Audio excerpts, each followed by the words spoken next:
오늘은 로마서 강의 5번째 시간 솔리 데오 글로리아, 솔리 데오 글로리아라는 제목으로 하나님 말씀 나누겠습니다. 우리 사랑하는 친구들,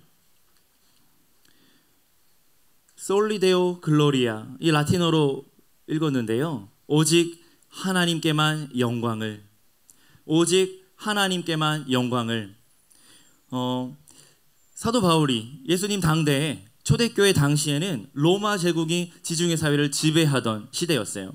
그때 신으로 주로 고백하던 하나의 대상이 있었는데, 그것은 바로 로마의 카이사르, 시저라고 하는 황제에게 붙여진 이름이었어요. 많은 사람 중에 뛰어나신 분이요, 만주의 주가 되신다, 그렇게 고백하던 대상이 누구였냐면 바로 황제 숭배 사상을 갖고 있었던 로마 제국이었어요. 그 식민 지배를 받고 있었던 이스라엘 백성들도 역시나 마찬가지로 로마의 황제를 신으로 고백하게 되었어요. 그렇지 않으면 박해를 받거나 핍박을 받았던 것이죠. 그런데 사도 바울은 오늘 본문에서 뭐라고 이야기합니까? 아버지 하나님께만 영광이 세세토록 있을지어다 아멘 하고 고백하고 있는 겁니다. 우리가 신이라고 고백하고 주라고 고백할 수 있는 유일한 대상이 창조주시오 우리의 구원의 주가 되시는 하나님 분이시다고 고백하면서 솔리 데오 글로리아, 오직 하나님께만 영광을 이라고 고백하고 있는 겁니다. 함께 읽었던 11장 29절 말씀 우리 다시 한번 읽어봅니다. 29절입니다. 시작. 다시 읽겠습니다. 시작. 아멘. 목사님이 직장 생활을 하다가 이제 나이가 29쯤 되었어요.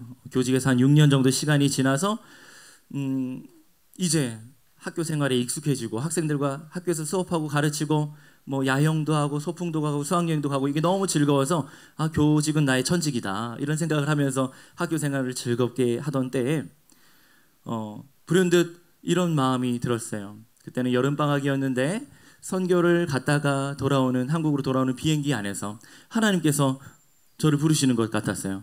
효준아, 네가 고등학생 때 나와 약속하지 않았냐? 네가 신학교 가고 신학을 공부하고 또 목회자로 일생을 헌신하겠다고 나랑 약속하지 않았냐? 그런 메시지가 들리는 것 같았어요. 그래서 청소년기에 진로에 대해서 고민이 많잖아요. 우리가 대학을 어떻게, 취업을 어떻게, 어떤 인생을 살 것인가. 내 교회에 와서는 하나님 영광을 위해 살겠다고 고백하지만 하나님 영광을 위해 사는 삶이 과연 어떤 삶인가 우리가 늘 고민하잖아요. 목사님 생각에 20대 초중반까지도 밤에 이불을 덮고 침대에 누우면 새벽 1-2시까지 한 두어 시간을 내가 지금 잘 살고 있는 것인가, 어떻게 살아야 되는가 늘 고민하면서 청소년기와 청년기를 보냈던 기억이 있는데요. 아마 여러분들 그러할 겁니다. 열심히 공부하고 있어도 내가 어디로 가고 있는지 목적과 잘하고 있는 건지에 대한 두려움이 있을 텐데요. 그때 목사님이 학교에 사표를 내고 사직서를 내고 신대원에 가야 되겠다 입시를 준비할 때 두렵고 떨리는 마음이 있었어요. 내가 너무 섣부르게 행동하지 않았나? 떨어지면 어떡하지? 이게 나의 소명이 맞나? 그럴 때 목사님 마음을 위로하고 붙잡아 주었던 말씀, 로마서 11장 29절 말씀이에요. 우리 다시 한번 읽어보겠습니다. 하나님의 은사와 부르심, 시작. 하나님께서 우리를 자녀 삼아주시고 우리에게 뜻한 바, 계획한 바 하나님의 마음을 주셔서 내가 하나님을 위해 공부하고 이 일을 준비하고 이렇게 살아야 되겠다 결심하고 기도할 때 하나님의 은사와 그 부르심에는 결코 후회하심이 없다는 거예요. 목사님이 로마서 말씀을 읽다가 이 말씀 한 구절에서 너무 은혜를 받아서 그래, 내가 잘하고 있어. 내가 하나님께 기도하면서 주님 앞에 엎드려서 주님을 의지하면 하나님께서 가장 편하고 쉬운 길은 아니지만 하나님께서 가장 선한 길로, 가장 좋은 길로, 가장 은혜가 넘치는 그 길로 인도해 주실 거라는 확신이 들었어요. 우리 사랑하는 고등부 친구들, 하나님의 은사와 부르심에는 후회하심이 없다는 이 말씀 붙잡고 지금 가고 있는 이 믿음의 여정을 묵묵하게 한 걸음 한 걸음 멋지게 나가는 우리 믿음의 용사들 다 되시길 예수님의 이름으로 축원합니다. 너희가 전에는 하나님께 순종하지 아니하더니, 하나님을 잘 모르고 예수님을 인격적으로 영접하지 않을 때는 말씀을 들어도 그저 그렇게 한 귀로 듣고 한 귀로 흘려보내면서 그렇게 이 시간에 흘러가는 시간을 보내왔다면 말씀을 들어도 순종하지 않고 실천하지 않았다면 그러면 우리는 하나님 말씀에 순종하지 않으므로 죄인이 되었고 그렇게 살아감으로 하루하루의 죄가 더해져 가는 사람이었는데 어느 날 어느 순간 하나님께서 우리의 순종하지 아니함을 불쌍히 여기시고 거부할 수 없는 하나님의 복음의 초대로 말미암아 우리를 자녀 삼아 주셨어요. 그런 마음, 그런 믿음이 있기에 이 주일 아침 이 시간에 피곤하고 더 자고 싶고 해야 할 일 많은데 잠을 깨워서 빗길을 뚫고 이 자리에 앉아서 하나님을 예배하고 있는 줄 믿습니다. 하나님이 모든 사람을 순종하지 아니하는 자리, 죄인의 자리에 가두어 두셨는데 그 중에서 우리를 특별히 사랑하셔서 하나님의 자녀요 백성이요 사랑받는 아들, 딸, 존귀한 자녀로 선택하고 우리를 불러주셨기에 우리는 하나님의 긍휼을 입어 이 자리에 있게 된 것입니다. 여러분 카리스마란 말 들어봤죠? 카리스마 무슨 뜻이에요? 네, 카리스마. 오늘 읽었던 하나님의 은사와 부르심에 이 은사를 헬라어로 카리스마라고 쓰고 있어요. 우리는 보통 뭐 좀 강력한 리더십을 가지고 있거나 뭐 그런 독보적인 어떤 리더십을 갖고 있는 사람의 카리스마가 있다 이렇게 표현하는데 사실 그 카리스마는 헬라어 원어로 보자면 선물이란 뜻이에요. gift, 선물. 하나님의 은사라고 할 때 이 은사 카리스마는 선물이에요. 그러면 우리가 하나님께 받은 가장 큰 선물이 있다면 무엇이겠습니까? 우리가 방금 전 입술로 고백하였던 넌 하나님의 존귀한 자녀야. 난 하나님의 존귀한 자녀라고 고백할 수 있는 구원의 은총, 하나님의 자녀됨의 권리, 이것이 가장 큰 하나님의 은사인 줄 믿습니다. 부르심, 헬라어로 클래시스라고 쓰는데 칼레오라고 하는 동사에서 왔어요. 부르다라는 거예요. 여러분 여성 걸그룹 카라 알아요? 카라? 오래된 그룹이죠. 카라의 그 카라가 뜻이 헬라어로 부르다, 노래하다 이런 뜻인데 그 동사예요. 클래시스, 하나님의 부르심, 하나님의 초대하심, 하나님의 콜링인 거예요. 따르릉 전화가 와서 전화가 울리는 소리, 우리를 부르는 소리, 우리를 하나님의 자녀로 택하시고 선택하시고 예정하셔서 우리를 불러주시는 그 부르심이 바로 하나님의 부르심입니다. 그러므로 우리는 다 이 자리에 초대받아 왔고 하나님의 복음으로의 초대, 구원으로의 초대, 그리고 행복으로의 초대, 그 초대장을 받고 믿음으로 하나님을 만나고 예수님을 영접하여서 하나님을 예배하는 자녀가 된 것입니다. 할렐루야. 그 부르심과 은사에 후회하심이 없다는 거예요. 우리를 향하신 하나님의 마음이 이러합니다. 뭐라고 씁니까? 모든 사람에게 긍휼을 베풀려 하심이로다.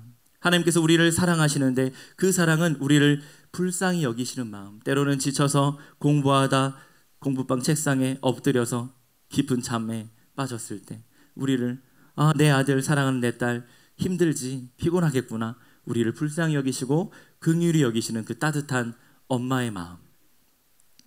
학교에서 공부하고 열심히 최선을 다했는데 성적이 내 마음대로, 내 뜻대로, 계획대로 나오지 않고 기도하는 마음으로 하나님 확신을 가지고 수시 원서를 냈는데 불합격 통지를 받고 취업을 하기 위해서 자격증 공부도 열심히 하고 이력을 갖춰서 지원을 했는데 회사에서 연락이 오지 않아서 조금 더 기다려볼까 해서 궁금한 마음에 전화해봤더니 떨어졌어요.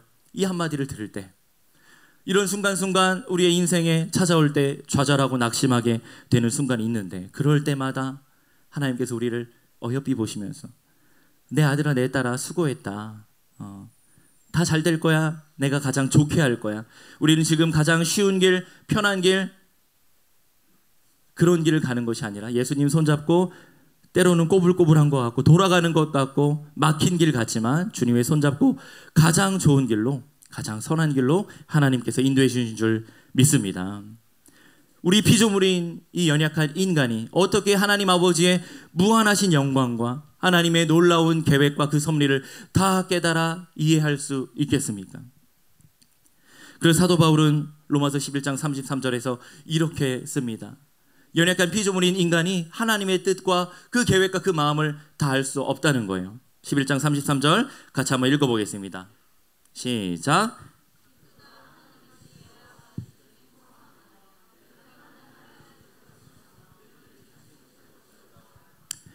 깊도다 하나님의 지혜, 지식의 풍성함, 지혜와 지식의 근본이 하나님에게 있고 여호와를 경외함이 지혜의 근본이기 때문에 우리가 갖고 있는 지혜로부터 할 만한 무엇인가 세상의 학문과 이론적 지식들 무언가를 갖고 있다면 그 근원은 다 하나님으로부터 온 것입니다.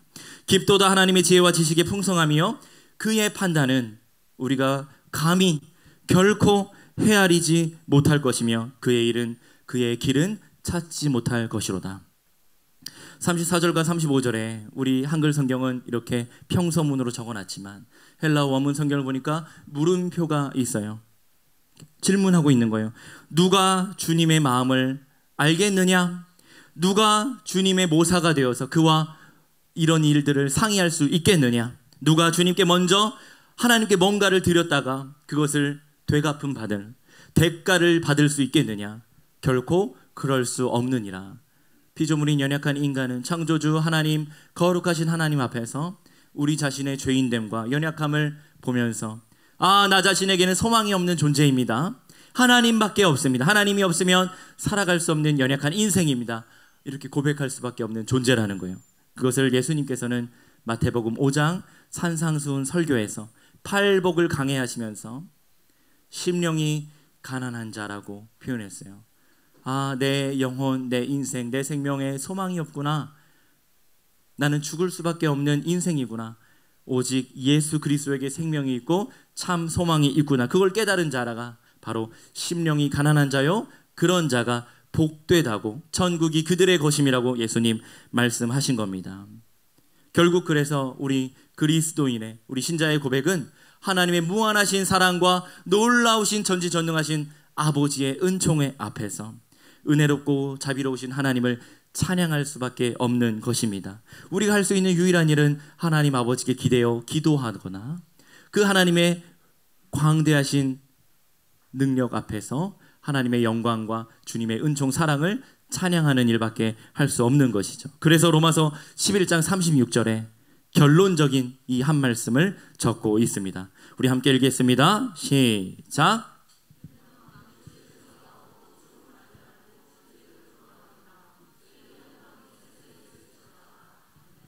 다시 한번 크게 읽겠습니다. 시작.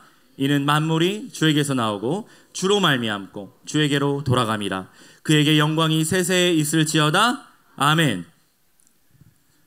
이게 피조물인 우리가 하나님의 자녀된 우리가 하나님 아버지께 드릴 수 있는 유일한 고백이에요.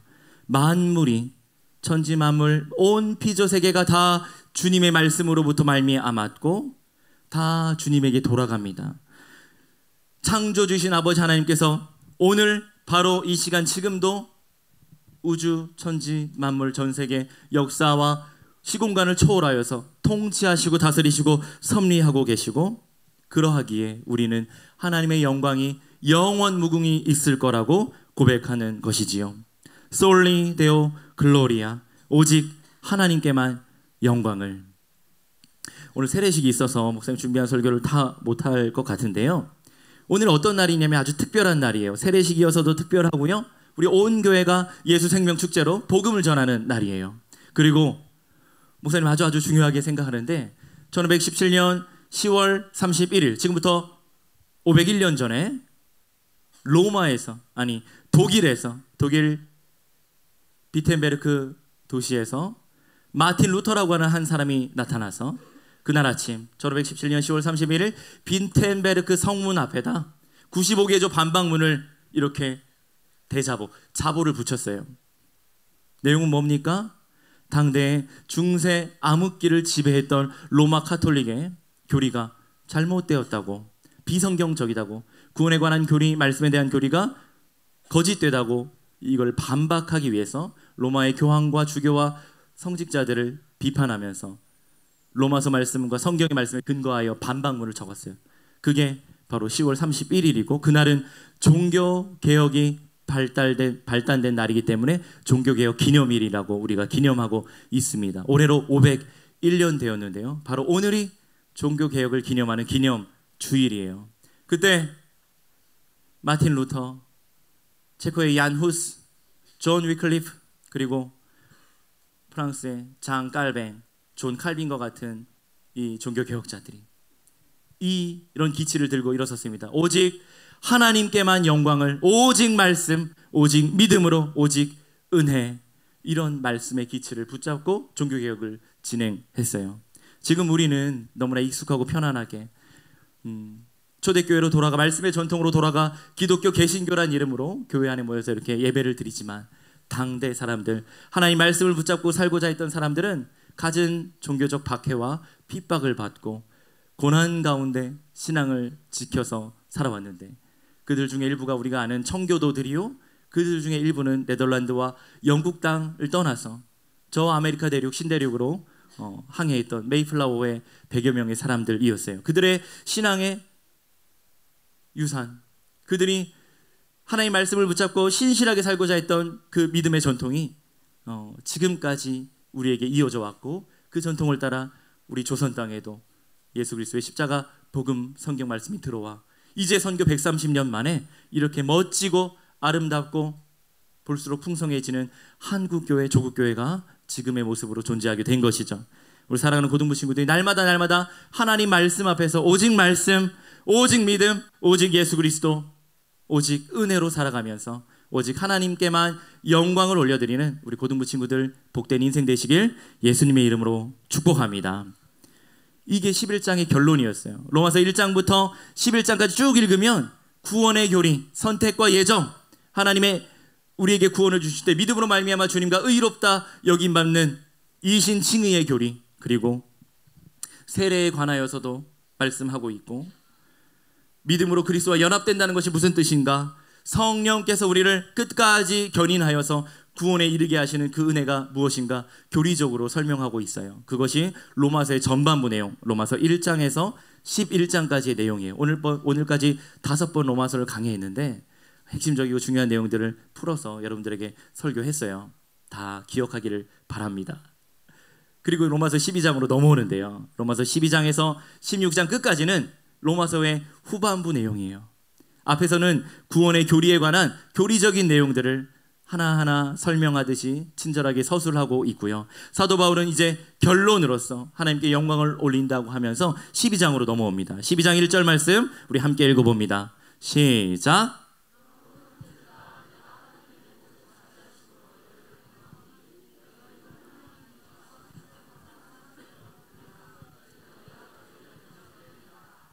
그러므로 앞에서 중요한 설명들을 이미 다 했기 때문에 결론이 왔어요. 그러므로 형제들아, 우리를 부르고 있는 겁니다. 로마 교회에 있는 성도들을 부르고 또한 우리들을 부르고 있는 거예요. 그러므로 형제들아, 내가 하나님의 모든 자비하심으로 너희를 권하노니. 예수님을 믿음으로 영접하여 하나님의 백성, 하나님의 자녀가 된 자들이 이렇게 살아야 된다. 그러므로의 신앙으로 나아가고 있는 것이죠. 너희 몸을 하나님 기뻐하시는 거룩한 산제물로 드리라. 이는 너희가 드릴 영적 예배니라. 여러분, 오늘 교회 오면서 제물을 가져왔나요? 주님께 드릴 소나 양이나 염소, 송아지, 혹 가난한 자들은 집비둘기 한 마리나 산비둘기를 잡아왔습니까? 그것도 없으면 곡식을 가지고 와서 하나님께 제단 앞에 바쳐 제사를 지내야 했는데, 구약의 백성들은 하나님의 성전 앞에 나아갈 때 자신의 죄를 속죄하기 위해서 자신의 죄값인 생명값을 대신하여 죽일 짐승을 잡아서 제물로 끌고 왔어요. 여러분, 교회 올 때 한 번이라도 짐승을 잡아서 데려온 적 있습니까? 만약에 우리가 그렇게 해야 된다면 다음 주에 우리가 하나님께 제사 지내야 되니까 다 자기가 지은 죄값만큼, 일주일 동안 지은 죄값만큼 짐승 한 마리씩 잡아오라고 한다면 서울 광염교회가 난리가 나겠죠. 좀 큰 죄를 지은 사람들은 저기 어디 우시장, 소시장 가서 큰 암소 한 마리를 끌고 와야 되고, 가난한 자들은, 용돈이 없는 사람들은 저기 불암산, 사패산, 도봉산 올라가서 산비둘기 한 마리를 잡으려고 애쓰고 노력해야 되겠지. 그러다가 어떤 이들은 그냥 치킨 한 마리 가져오는 아이들도 있을지 몰라요. 그런데 우리가 더 이상 짐승을 잡아 제사 지내지 않습니다. 더 이상 피를 흘려서 피제사를 지내지 않는 거예요. 왜요? 우리 자신을, 우리의 몸을 하나님이 기뻐하시는 거룩한 산 제물로 드리라고 말씀하고 있어요. 예수님께서 십자가에서 죽으시면서 단번에 우리의 모든 죄를 단번에, 영단번에 유일하신 한 번의 십자가 제사로 말미암아 주님께서 친히 짐승의 몸으로 하지 않고 예수님 자신의 몸을 찢어 존귀한 보혈을 흘리며 십자가에서 죽으심으로 영단번의 영원한 제사를 완성하셨고, 하나님의 어린 양, 세상 죄를 지고 가는 한 마리 어린 양으로 오신 예수님께서 죽으심으로 말미암아 그 주님의 피값, 생명값으로 우리의 죄를 용서하시고 우리의 생명을 사신 것입니다. 할렐루야. 우리가 그러면 우리의 값이 무엇입니까? 우리 생명의 값, 우리 인생의 값이 무엇입니까? 예수님 피값으로 사신 인생이요, 예수님의 생명값으로 여러분들을 한 사람 한 사람 부르시고 건지시고 구원하신 것입니다.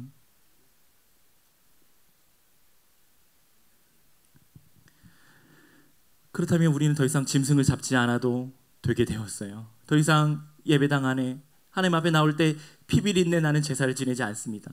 그러나 우리는 지금 이 시간 예배할 때도, 예수님의 이름으로 기도할 때도 우리는 다 예수님의 피값을, 예수님의 생명을 의지하여 하나님께 나아가 예배드리고 있는 것입니다. 우리 몸을 하나님이 기뻐하시는 거룩한 죽은 제물이 아니라 산 제물로 드리라고 말씀합니다. 이것이 우리가 드려야 되는 예배라고, 영적인 예배라고 말씀합니다. 우리 사랑하는 고등부 친구들, 목사님 늘 강조하듯이 우리가 빛과 소금 되게 하나님의 신실한 제자답게 사랑받는 자녀답게 살자고 이야기하는 것은 바로 이것이에요. 예배당 안에서 앉아서 말씀을 펼쳐 예배드리는 이 순간만이 아니라 공예배를 마치고 예배당 문을 활짝 열고 교회 밖으로 세상으로 나가서 가정과 학교, 세상 속에서 살아갈 때 그 순간순간이 거룩하신 하나님 앞에 서 있다고 생각하면서 늘 주님을 의식하면서 예배자의 모습으로 살아가는 것, 그것이 거룩한 산 제물이요, 우리가 드려야 되는 영적 예배, 우리의 삶으로 드리는 예배인 줄 믿습니다. 12장 2절 말씀 앞에 있는데요, 같이 한번 읽어봅니다. 시작. 너희는 이 세대를 본받지 말고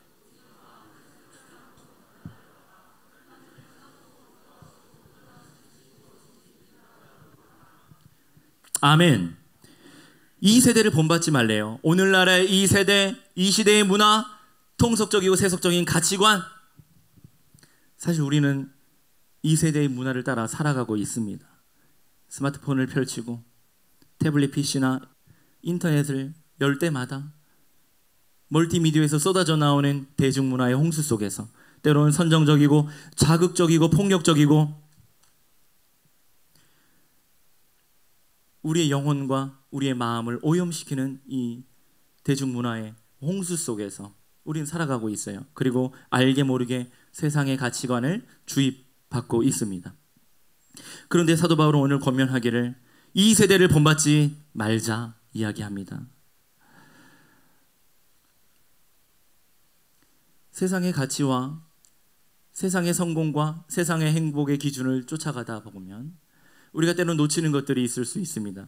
세상 친구들에게 또래의 문화 속에서 학교나 세상 속에서 사람들에게 무시당하지 않기 위해서 때로는 하나님의 말씀을 무시한 적은 없습니까? 세상에서 무시받지 않기 위해서 하나님 말씀을 무시하면서 살아가고 있는 우리 자신의 모습을 한번 돌아보았으면 좋겠습니다. 오늘날 이 세대의 문화와 가치관, 세상이 말하는 성공과 행복의 반식을 그대로 따라가 본받을 것인가? 아니면 이 문화를 변혁해내는, 이 문화의 변화의 주체가 되는 우리가 속한 학교에서, 교실 한복판에서 여러분들이 다 성인이 되고 어른이 되고 취업을 하고 캠퍼스에 가고 어른이 되면 목사님과 우리 부모 세대가 다 하지 못한 이 일을 여러분들 통해 조국 사회와 이 세계 열방 가운데 그리스도의 십자가 복음이 선명하게 선포되고 성경적 세계관, 하나님의 말씀으로 충만해지는 이 나라, 이 사회, 이 열방을 꿈꿔봅니다. 여러분 그 일에 여러분들의 인생과 생명을 걸고 하나님께 존귀하게 쓰임받는 하나님의 사람들 다 되시길 예수님의 이름으로 축원합니다.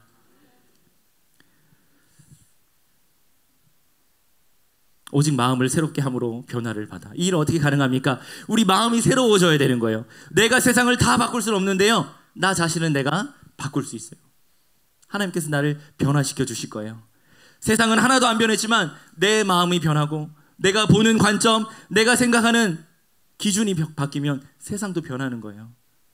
어제와 오늘도, 어쩌면 내일도 변함없는 이 세상의 모습을 우리는 보게 될 거지만 내가 관점을 바꾸고 내가 마음을 바꾸고 내가 성경적 가치관의 말씀 위에 견고하게 서서 이 세상을 바라보면서 그렇게 살아간다면 나로 인하여 세상이 변화될 것이고 여러분들이 속한 그 학교, 영신여고, 청원여고, 대진, 서라벌, 관광고, IT고, 수락, 의정부, 여러분들이 다니고 있는 그 학교에 여러분 한 사람을 말미암아 교실로부터, 학교로부터, 여러분들로부터 하나님의 놀라운 은혜가 시작될 줄 믿습니다.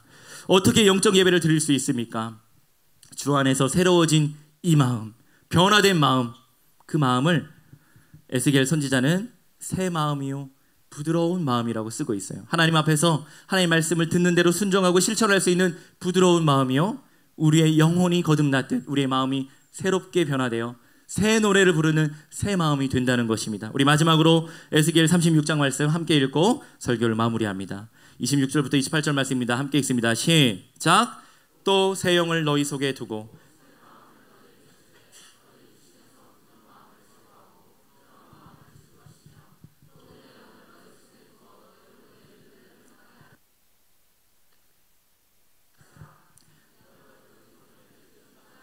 너희가 거주하면서 내 백성이 되고 나는 너희 하나님이 되리라. 아멘. 마지막에 너희가 내 백성이 되고 나는 너희 하나님이 되리라. 짧은 한 문장, 너희는 나의 백성이 되고 나는 너희의 하나님이 되리라. 이것은 신구약 성경이 우리에게 주신 언약이에요. 구약은 오래된 언약이고 신약은 새로운 언약, 새로운 약속인데요, 그 언약의, 그 약속의 핵심이 바로 하나님께서 나는 너희의 하나님이 되고 너희는 나의 백성이 될 거야 라고 약속해 주신 것이 바로 성경이 약속된 언약의 핵심입니다. 그런데 이 말씀이, 이 약속이 예수님께서 뭐라고 하십니까? 하나님을 아빠, 아버지라고 부르면서 나는 너희의 하나님, 너희는 나의 백성에서 한 단계 더 나아가서 나는 너의 아버지, 너희는 나의 사랑하는 아들, 딸, 자녀라고 불러주시는 겁니다. 우리 옆사람에게 다시 한번 이렇게 축복하면 좋겠는데요, 그냥 너라고 하지 말고 옆 친구 이름 물어보고 이름을 알면 이렇게 이름을 불러서 한번 축복했으면 좋겠습니다. 경민아, 넌 하나님의 존귀한 자녀야. 우리 옆 친구가 이렇게 한번 축복합니다. 정희야, 넌 하나님의 존귀한 딸이야. 민호야, 넌 하나님의 보배로운 아들이야. 친구의 입술 통해, 선생님을 통해 들은 이 말씀이 하나님의 음성으로 들리기를 축복합니다.